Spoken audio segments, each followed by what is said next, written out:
아침마다 말씀으로 밝은 빛을 채우네. 어제의 말씀은 그 흐름 전체를 한 단어로 표현한다면 그릇터기라고 말씀드릴 수 있어요. 이제 그릇터기, 즉 남은 자의 이야기를 아주 강조하고 있는데요.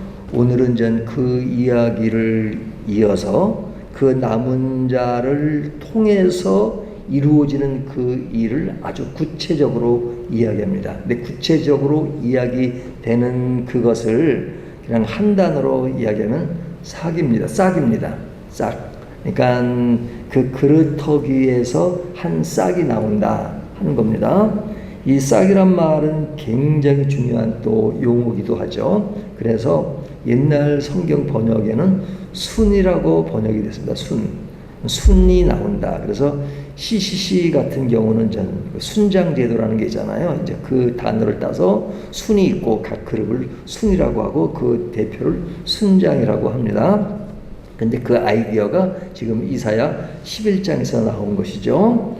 이 11장에 나오는 그 그릇터기와 싹, 그리고 그 전에 이제 그릇터기가 잘리기 전에는 완성된 아주 온전한 나무가 있었죠. 근데 아수르의 모습을 아주 건장한 또 나무로도 비유하지만 그 유다와 이스라엘의 모습이 이제 건전한 나무였는데 이제 그것이 잘렸으니까 이제는 굉장히 볼품이 없는 그런 모습, 이것을 이제 어제 본문에서 비교했는데 이런 비유의 역사적 사실이 지금 아스루와 유다의 관계 속에서 이야기되는 겁니다.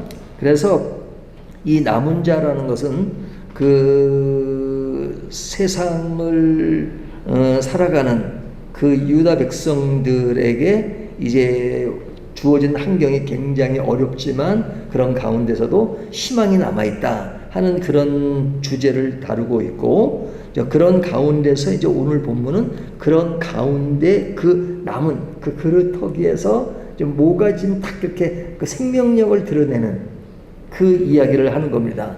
근데 그것이 한 싹이다. 그것이 무엇이냐 하는 것은 뒤에 보면 아주 구체적으로 얘기하죠. 구체적으로 어떻게 되냐면 이새의 줄기에서, 이새의 줄기에서. 그러니까 이새라는 것이 나옵니다. 자, 이새는 누구죠? 다윗의 아버지죠. 다윗의 아버지. 그러면 그 11장 1절에서 이새의 줄기에서 한 싹이 나며 그 뿌리에서 한 가지가 나서 결실할 것이요, 그러죠. 그러면 지금 유다는 누구의 왕조예요? 다윗의 왕조잖아요. 그러니까 다윗의 왕조인데 그 왕조가 전 다윗부터 시작하죠. 물론 그때만 해도 전 분열 왕국이 아니라 전 하나의 왕국이었죠. 그러니까 다윗의 그 왕조에서 시작돼 가지고 그 다음에 다윗 아들 솔로몬이 이어지고 솔로몬 이후에 이제 두 개의 나라로 나눠지잖아요. 그래서 위쪽은 그 이스라엘이라고 하고 밑에를 유다라고 하는데 좀 그 밑에 있는 유다는 다윗 왕조부터 그대로 이어집니다. 그러니까 솔로몬의 아들 르호보암서부터 시작해가지고 제일 마지막 히드기야까지 계속해서 이제 하나의 왕조로 이어집니다. 하지만 그 위쪽인 이스라엘은 완전히 이제 다윗 왕조로부터 끊어지죠. 그래서 위쪽에는 처음에 여로보암서부터 시작하잖아요. 여로보암은 그 다윗의 핏줄이 아니고 그냥 별도의 사람이잖아요.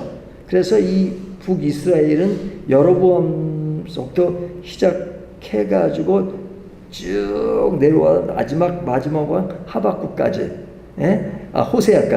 호세아까지 이제 끝나는데 그 19명의 왕조 중에서 계속 쿠데타가 일어나서 9개 왕조로서 이어집니다.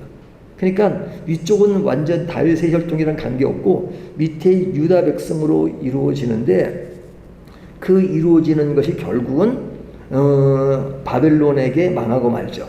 위에는 아수르에게 망하고 망하고요. 근데 이제 그 망하는 그 모든 그런 것은 비극적인 거잖아요. 네, 비극적인 것이지만 이들이 새롭게 살아나게 될 것이다.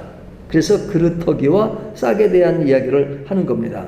근데 그 왕조가 다윗이니까 다윗으로부터 시작돼야 되는데 다윗이 아니라 지금 누구로부터 시작해요? 그의 아버지 이새로부터 시작하죠. 그렇다면 이런 표현은 의미가 있는 겁니다. 지금 다윗의 왕조는 완전히 지금 절망 상태로 무너진 상태이기 때문에 그루터기로 표현하고 있잖아요. 그런데 희망에 있을 때 그런 어떤 왕가의 그런 호화스러운 분위기 속에서 새롭게 재건되는 것이 아니라 초라한 그 이새는 농부잖아요. 농부로부터 시작되는 그런 초라한 문맥이지만 그 초라한 문맥에서 다시 일어설 것을 이야기하는 겁니다. 그렇기 때문에 인간의 소망이 완전히 끊어진 자리에서 새로운 싹이 나서 새롭게 이루어질 것을 약속하는 내용이죠. 그 약속이 누군가 하는 것은 우리가 너무 잘 알고 있죠. 그 약속의 마지막 성취는 바로 예수 그리스도다. 그래서 그 성경의 이제 그리스도에 대한 예언이 창세기부터 쭉 이어지고 그리고 말라기까지 예수 그리스도에 대한 예언이 이루어지는데 그 예언의 그 농도가 창세기에는 아주 희미하게 보이죠. 희미하게. 그래서 이제 뱀의 후손과 여자의 후손 이야기함으로써 이제 오실 메시아가 여자의 후손에 어떤 분이 올 거라는 예언은 아주 그냥 이렇게 잘 드러나지 않도록 희미하게 하지만 점점 그 희미한 예언이 갈수록 분명해지는데 오늘 본문에서는 너무너무 분명하게 이야기하는 것이 이새의 줄기에서 싹이 나올 것이다. 그분이 누구라는 것은 우리가 너무너무 잘 알고 그것에 대한 이야기가 성경을 신약을 통해서 분명히 또 이루어진 것을 말씀하고 있죠. 그러니까 오늘 본문을 보면 1절에 그 이새의 줄기에서 메시아가 출생할 것이다.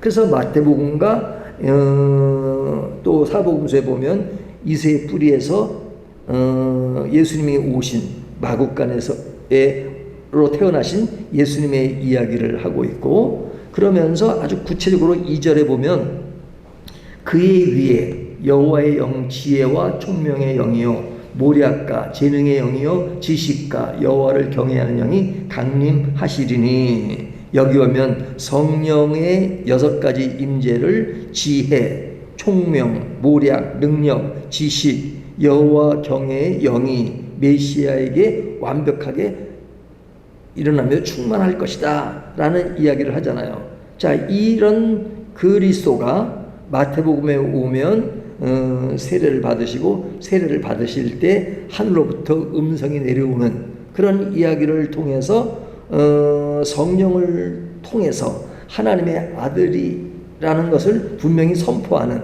그런 내용들이 지금 예언에서 이루어지는 그 이야기를 하죠. 그래서 오늘 본문에 대한 이야기가 3절부터 5절까지는 그의 오심으로 인해서 가난하고 겸손한 자를 변호하시고 그리고 악한 자를 심판하시는 그 모습. 그래서 그리스도가 오심으로써 악한 죄악으로부터 모든 것을 심판하시는 그 심판은 바로 예수 그리스도의 십자가를 통해서 이루어지는 것. 그렇게 됐을 때 일어나는 어떤 일이 무엇이냐. 지금은 민족끼리 싸우고 나라끼리 싸우고 하지만 그러나 그때 되면 완전히 그런 에브라임은 이스라엘을 상징하잖아요. 이스라엘과 유다 간의 전쟁과 싸움이 있는 것이 아니라 서로 화합되고 그리고 나라가의 충돌이 아니라 완전히 화합되는 그날이 올 것이다. 그것은 바로 십자가를 통해서 이루어지는 구원의 완성이 그런 것이다 하는 것을 이야기합니다. 그래서 오늘 보면 독사굴에 손을 집어넣어도 물리지 않고 하는 어떤 그런 일들이 벌어지는 것은 구원의 완성의 의미를 이야기하는 것이죠.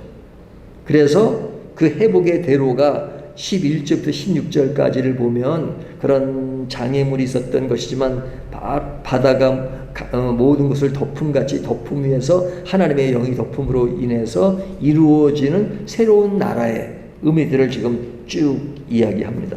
이것이 무엇으로 가능하냐? 메시아인 예수님이 오심으로 가능하다 하는 것입니다. 그래서 그 메시아에 의해서 통치되는 그 나라가 어떤 나라인가 하는 것을 지금 설명한 말씀을처럼 지금 다 이루어지는 것을 이야기하는 것이죠. 그렇다면 오늘 본문 속에서 그런 아주 구체적으로 이새의 줄기에서 나오는 바로 흐름. 그래서 계속해서 이새의 줄기에 다윗이 나오고 다윗 후에 이젠 예수 그리스도가 오실 것이다 하는 예언이 계속 이어지고 그 위로 올라가면 아브라함서부터 시작해서 그 다음에 유다 지파를 통해서 이루어지는 다윗의 왕조 그리고 예수님까지의 이야기가 바로 구약과 신약을 하나의 문맥으로 연결시키는 그런 매우 중요한 의미를 오늘 본문은 아주 구체적으로 이야기하는 것이죠.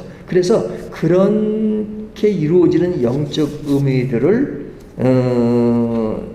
너무너무 분명하고 그런 상징적으로 이야기하는 것이 바로 이젠 그런 동물들의 이야기를 통해서 이루어지는 것. 그래서 이게 복음성가도 있잖아요. 사막에 샘이 넘쳐 흐르리라 하는 그 내용이 바로 그런 것이죠. 그렇다면 이 말씀을 오늘날 우리가 적용할 때 내 삶이 지금 현재는 그릇터기만 남아있는 삶일지라도 소망을 두고 지금은 볼품없는 그런 모습이지만 그러나 그 가운데서 조그마한 싹이 나오고 그리고 그것이 점점 이루어질 그 생애가 지금은 작아 보이지만 결국 너무너무 큰 세계로 변할 것이다 하는 그 모습은 우리들의 개인 생활에 있어서도 내가 굉장히 침체가 되고 어려움이 있고 그리고 보잘것이 없는 신앙의 삶을 지금 가지고 있다 할지라도 그러나 그런 곳에서 그리스도를 믿음으로써 메시아의 싹이 나오듯이 내 삶 속에 그런 신앙의 싹이 큰 결과를 낳을 수 있다 하는 그런 적용을 할 수 있도록 이야기하고 있죠. 그리고 내 시선과 판단을 내 자신에게 아니라 메시아에게 맡길 때 성령께서 우리의 모든 삶을 새롭게 만들어 가실 것이다. 그렇기 때문에 내 삶에 있어서 가장 중요한 것은 하나님을 아는 지식. 그 하나님을 아는 지식은 곧 예수 그리스도를 통해서 하나님의 나라의 세계를 내 마음속에 가득 채울 때 그 삶이 가장 아름다운 것이다 하는 것을 오늘 본문이 이야기합니다. 오늘 말씀을 따라서 우리의 삶의 세계가 어디를 향하는 것이 가장 아름다운 것인가 하는 것들을 다시 한번 정리하는 저와 여러분이 되시기를 주님의 이름으로 축원합니다.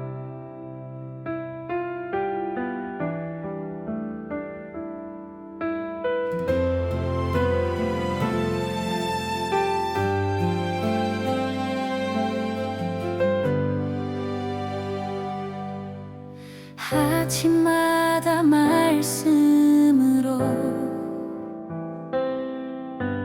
밝은 빛을 채우네. 기도 속에 주님 계시고 숨결마다 찬양 되네. 밝은 교회 그 이름처럼 세상 속에